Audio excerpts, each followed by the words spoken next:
Let's get salty!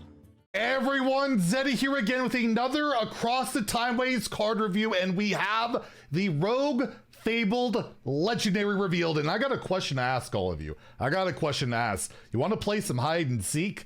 Because yes, the Rogue Legendary is going to allow us to play hide and seek, and if you find your target, you're going to cut their health in half. This is such a cool card. I have no idea if it's good, but it's super rad. We also have a bunch of other cards to go over that aren't necessarily related to it, but they're rogue cards, and I'll probably complain about Shadow Step somewhere along the line. And if you want to win these cards, we're giving away 2 regular pre-orders, 3 mega bundles out of my pocket to enter that giveaway. Like and comment on the video, link down description below, the one with that thumbnail over there, and be subscribed to the channel. Every 1,000 subs we get until all the cards are revealed, I will add another mega bundle, so hit that sub button, make me go baroque. So starting off, we have cards that I don't know will be super competitive. You could technically Shadow Step this, but that would be really bad. In the Shapeshifter, a 1 mana, 1/1 epic. Each turn, this is in your hand. So we got like Shifter Xerath and all that stuff going on.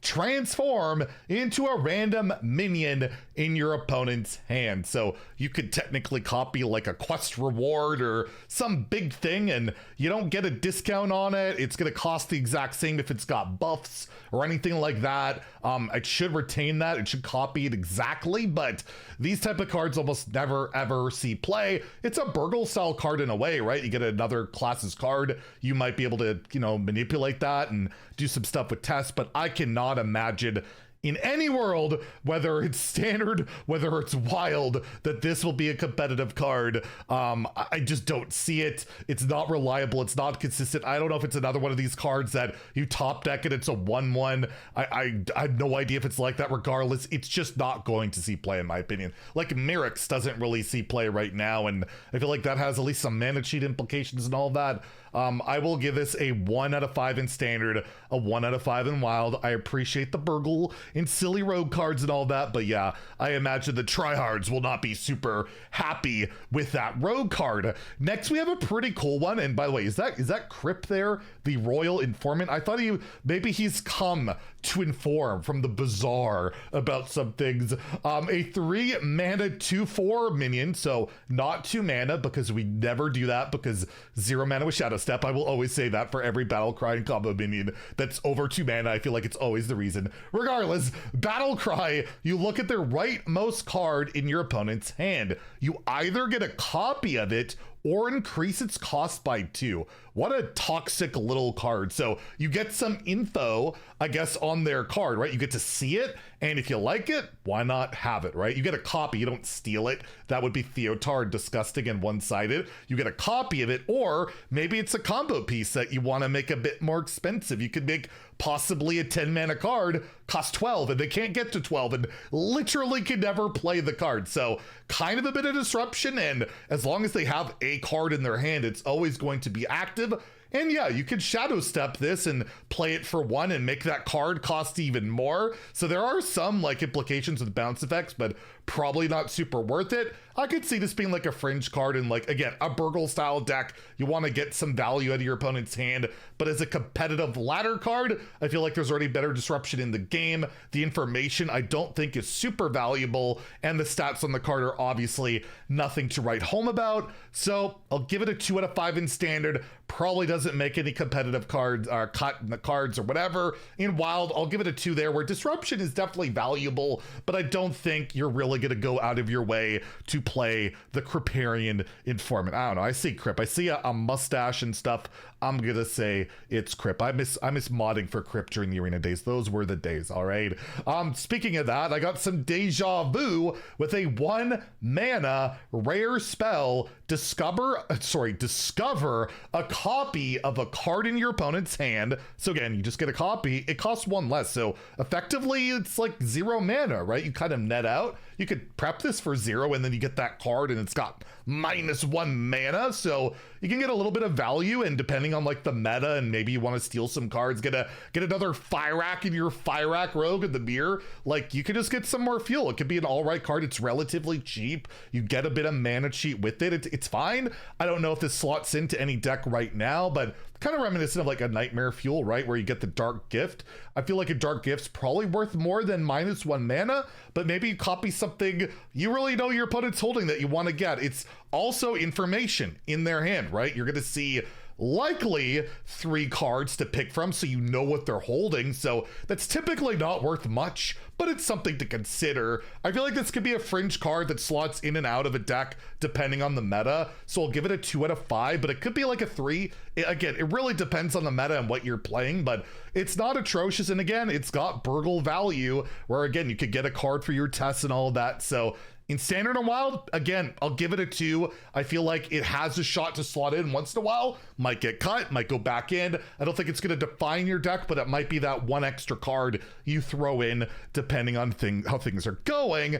And then lastly, yes, we have the Fabled Legendary Garona Halforcen. I know I butcher all the names. I just do. But I don't look them up because I think it's funnier when you guys laugh at me. So Garona Halforcen, a 4 mana 5/4 minion, which yes, can be shadow stepped.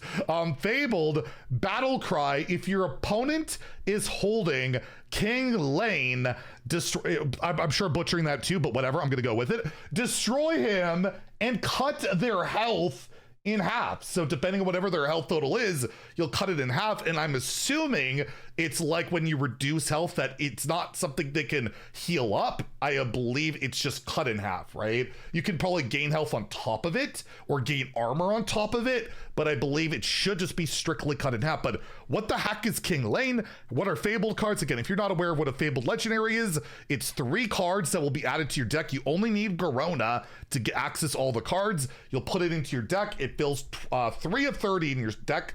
And if you take one out, you take them all out. And yeah, well, what's King Lane? Well, he is a 3 mana 3/3. Such a cool card. Start of game, you hide from Garona in the enemy's deck. So he'll go into their deck. You get a little fatigue advantage if you're the opponent. And he does have a Battle Cry where he will draw a card and then shuffle himself back into the deck. So you play him, you want to get rid of him, you don't want him in your hand, well, he'll go out and then he'll get thrown back in your deck. So you're always going to have this like game of, am I holding the king, right? So a lot of those cards, by the way, that can see in your hand, you can see if the king is there. So if they're holding him, they can't get rid of him in time, they will lose half their health. But what if we want another way to make sure that they have this card? Well, we have the King Slayers, the 2 mana 3/2 weapon. After your hero attacks, both players draw a legendary card, and King is a legendary, so this is a way to possibly draw it out. But obviously, your opponent's probably playing other legendaries like, you know, Zilliax or a Tourist or whatever, right? So you're not guaranteed to get the card you want to get, so you can play Garona. And I don't know. I doubt Garona will be highlighted to show if they're holding the card. I feel like that would be really helpful and nice, but I don't think so. I can't confirm that, but the fact we have all these cards to look in their hand and all that, I'm really doubting you'll know. So you need to like draw them cards and see. This can't be a good card, right? Like, is there any way this will be a good card? And like, you only get the one hit, right? You destroy that card and cut their health in half. You only get to destroy their health once, right? I don't think you can find a way to get them back into their deck. I don't think it'll work that way. So it's like, yeah, you can slash their health in half, but Rogue is so broken right now with like Fire Rack and Cycle Rogue's not far behind. You can play Starships. Do I want to play Garona in a competitive deck? I don't think there's a chance right now. I would be very surprised. Do I think this would be an amazing like play against your friend card and just mess around and play hide and seek? Absolutely. This could be like a cool tavern brawl card almost. Like instead of the brawl, it cuts their health in half. You just win if they're holding him or something. Like it's just a super cool card. But competitive wise, I could see the tryhards getting very upset already. Like, I want to kill people with Rogue and not play hide and seek and cut their health in half. That's it. So yeah, I could see it on a competitive level not making it, but I'm giving it a 2 for the unbelievable flavor, just the coolness of the card. But yeah, I think there's way too much negative going on with it, where like you can draw them legendaries, but that could just hurt you. They're drawing other legendaries, and it just seems kind of awkward. Not the best way to win, but you never know. Maybe this card works out. You never know. But I don't think it will. So yeah, it's standard a 2, a wild a 1, where I can't imagine there's a chance. But I think flavor-wise, you could tell this is a Leo expansion. He will be missed for these type of amazing type of cards. I don't know if he made this card. It just feels Leo to me, and I just love it. I love it, even if it's not competitive, and I can already hear the complaints from some people. Anyways, let me know what you think about these cards. There'll be even more reveal or cards reviewed in like an hour, so stay tuned. We'll be right back. But not with any ledgers, just some other cards. Maybe some actual, I don't know if we really have any playable Rogue cards yet. Maybe we'll get some playable ones. Anyways, if you enjoyed the video, please like and subscribe. Have a great day and stay salty, my friends.